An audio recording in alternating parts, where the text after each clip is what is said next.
Hello, for this lesson, we're going to spend time continuing with coding our games.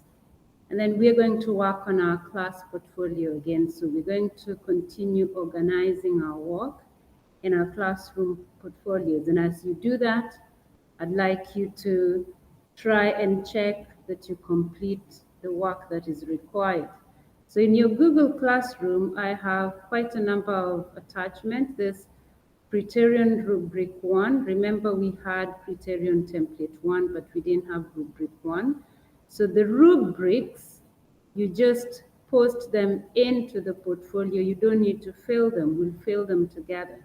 So Criterion Rubric B and Criterion Rubric C. You don't have to do anything with them. You just have to make copies of them in your summative assessment folder in your Google Drive, and then post them on your page in your portfolio, in the portfolio.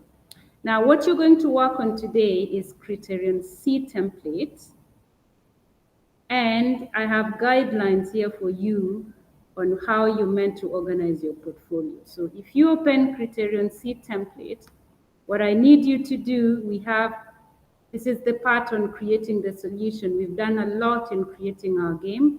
Now it's time for us to put down the evidence. Now in part C2, you're going to put screenshots of your game. So you have done a lot on your game up to this level. What I need is click on each sprite and let it display the codes for that sprite. Take a screenshot and paste it.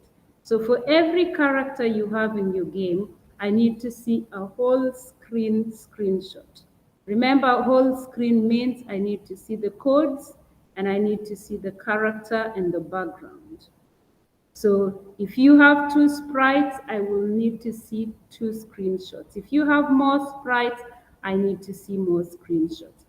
If you have many codes with just 1 sprite, you might have to take more screenshots to show every code, because sometimes the codes are too long or they are many hiding on the page. Now, when you paste your screenshots, under each screenshot, please give a short description on what that screenshot is and what it shows. Section 2 under it, which is C4, is for you to do your reflection. We have spent time creating the games. Some of your games are working. Some of you even changed your plans. Remember, we had our plan design in B3. You remember the table we filled?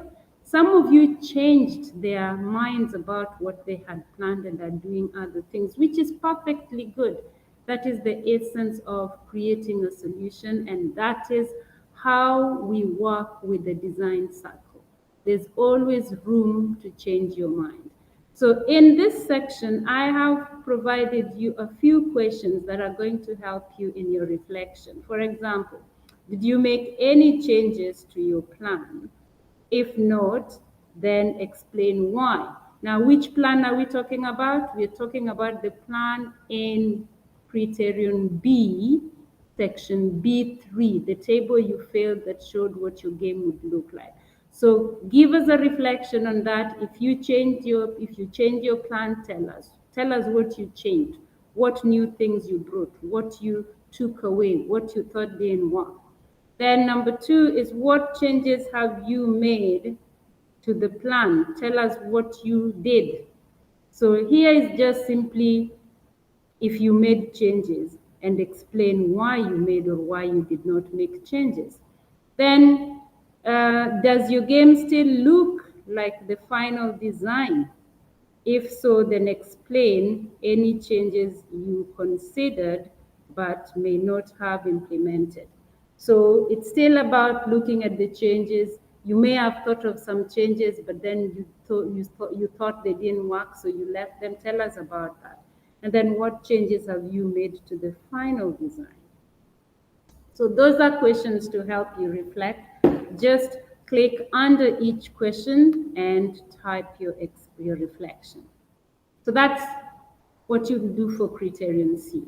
Now, another thing I have included is a checklist on what you should put in your classroom portfolio. So by the end of this lesson, you need to make sure that you have posted Criterion A, Criterion B, and Criterion C.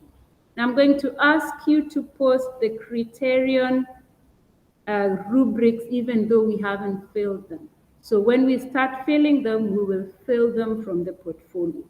Remember, before you post anything onto the portfolio, take it to your summative assessment folder. Remember, we created a summative assessment folder, and in that folder, we had other folders like Criterion A, B, C, and D. So put everything in the correct folder, then post them, insert them in the portfolio from that folder. So in Criterion A, I have given you what I need and where you're finding them so that you don't spend a lot of time looking for them in Google Classroom. I have indicated in bold which lesson they are found. Now, Criterion C is going to have a lot of things being put. So you have to choose, you need to keep on adding boxes or choose a template with many handles. So these are all the things I need for Criterion C. We need the Criterion C template, which you're going to do today. I've shown you how to do it. The rubric for Criterion C. Then I also need you to include some of the tasks.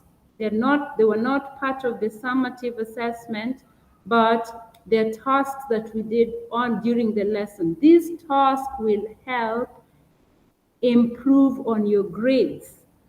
They will also act as evidence that you were actually doing some coding. So look at the tasks that I want you to put in and look at where you find them and put them in your portfolio. Now, one thing I'd like you to do, please, when you're working on the portfolio, before you post anything, make sure you are on the right page.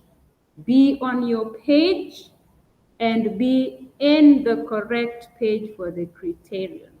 Last time you people worked on the portfolio, I realized someone already worked on the main page, which is the title page, and deleted the title. I had to replace it today.